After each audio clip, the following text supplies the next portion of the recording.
pénalité aux Canadiens qui se poursuit et c'est 0-0. Il est 22h50, le 4 mai 1971, à Saint-Jean-Vianney. La majorité des habitants sont arrivés à leur petit écran pour les séries éliminatoires de hockey. Ce soir-là, les Canadiens de Montréal et les Blackhawks de Chicago se disputent la victoire en prolongation. Quand soudain...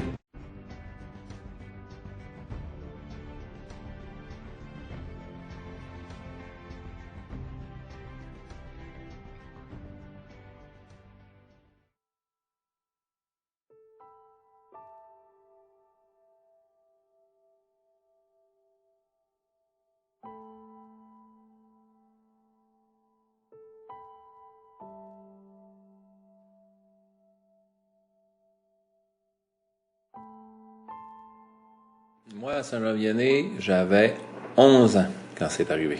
On venait de déménager dans ce village-là qui était un nouveau village, qui était en développement, qui était supposé devenir une ville. Puis mon père, il avait fait construire cette maison-là. Puis on restait là, ça faisait à peu près 8 mois qu'on restait là. On restait sur la rue Stanley. Dans ce temps-là, les maisons étaient toutes construites de la même façon. On avait toutes des maisons semblables, là. Puis, quand ça a commencé, là, on avait des indices, des signes comme qu'il se passait quelque chose. Mais personne ne savait ce qui se passait vraiment. C'était 2 semaines avant que le gros sinistre arrive, on avait des problèmes avec les portes de la maison, les portes n'ouvraient plus. Le lendemain, c'était les fenêtres. Les fenêtres, on n'était plus capable de les ouvrir. Le poteau de cave, les poteaux du sous-sol de la maison, mon père finissait plus de les ajuster. Puis 2 semaines avant, justement, il y a eu un premier ébouli. Puis on est allé avec mon oncle Gilles, puis moi, puis on a filmé la première éboulie.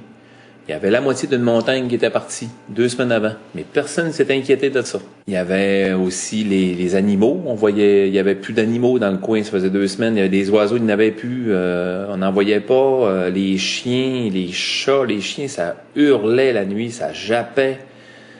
Les autres, ils sentaient qu'il se passait quelque chose. Puis le soir du 4 mai, quand c'est arrivé, moi, je dormais. J'étais avec Claude dans ma chambre, dans notre chambre.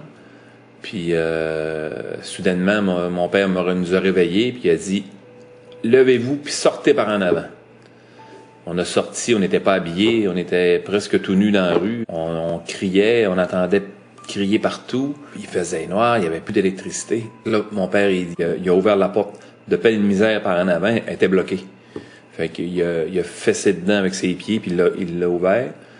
Puis là, il a dit « Là, vous courez par en avant de vous autres. » Courir vers les lumières des autos, puis on va aller vous rejoindre. Parce que lui est rentré dans la maison parce que maman était pas assez habillée. On était tous dans la rue, on l'attendait. Il voulait qu'on court, mais on n'a pas couru. On aurait peut-être dû courir, mais là, on l'attendait. On voulait voir ce qui se passait aussi. On entendait tellement de bruit, là, de craquements, puis des bruits infernales. Papa, il est sorti de la maison encore de peine et de misère, la porte était refermée, puis la maison commençait à s'en aller. Tout le monde avait peur, on savait pas ce qui se passait. On faisait bien noir, on voyait rien. Puis en plus, il pleuvait un peu, fait que on voyait absolument rien.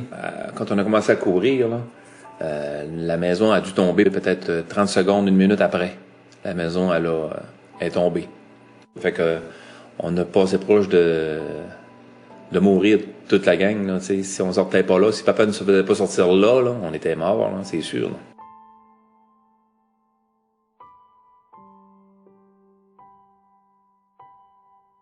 Quand on est arrivé là, moi j'avais 14 ans avec mes parents puis mes frères.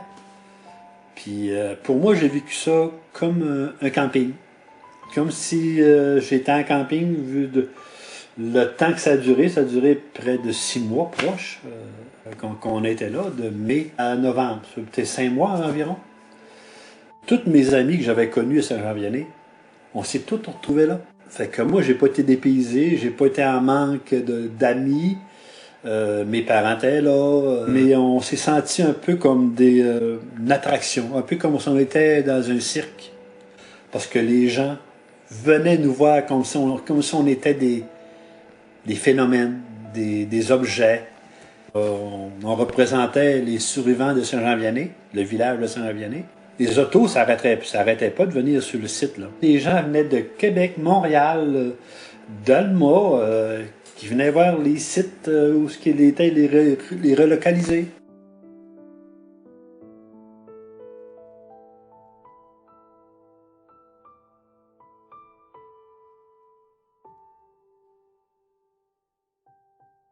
Les maisons qui ont été transportées sur le plateau 1, c'était les maisons qu'il y avait en bas dans le village de Saint-Jean-Vianney, en bas, dans la partie neuve. Puis le plateau numéro 2 à Arvida, c'est les maisons qu'il y avait dans le vieux village en haut, dans le coin de l'église.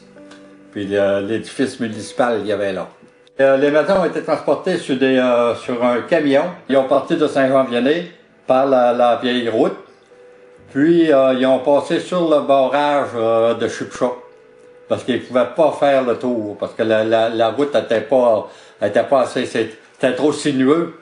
Fait qu'ils ont passé sur le barrage, puis ils ont sorti à le pont d'aluminium.